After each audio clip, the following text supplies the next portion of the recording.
Everybody in our family tends to row, basically because Jack got us started. My name is John B. Kelly III, grandson of John B. Kelly Sr., or Pop as we call him. Pop Kelly was a great rower.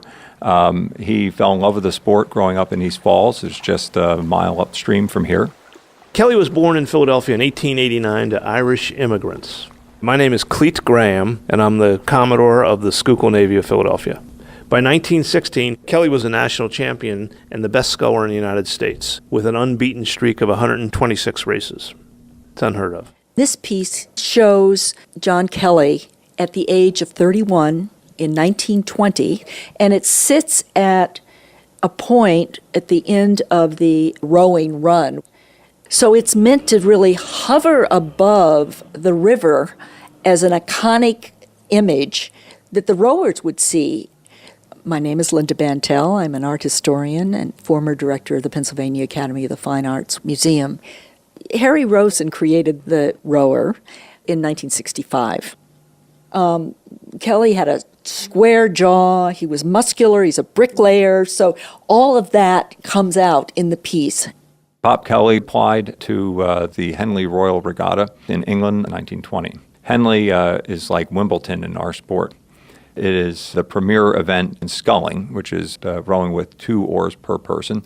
But literally the week before he was going to board the boat to go to Henley, he received a letter rejecting his entry because the Henley rules prevented a working man, and my grandfather was a bricklayer, prevented a working man from competing against gentlemen. So now it's got its competitive juices flowing. And so he decides to go to the 1920 Olympics and race the winner of Henley, Jack Beresford, who was extremely well known. And indeed, he beat him. He beat him by 1 second in one of the tightest races in Olympic history. When Pop beat Jack Beresford at the Olympics, he then sent his sweat-soaked cap to the King of England and declared that his son would come back and win Henley. He wasn't married yet. He came back to Philadelphia, married his sweetheart. They had 4 children, one of which was young Jack, or Kel as we refer to my dad, who became a rower, a great champion himself, and came back and won Henley twice in 1947 and 49.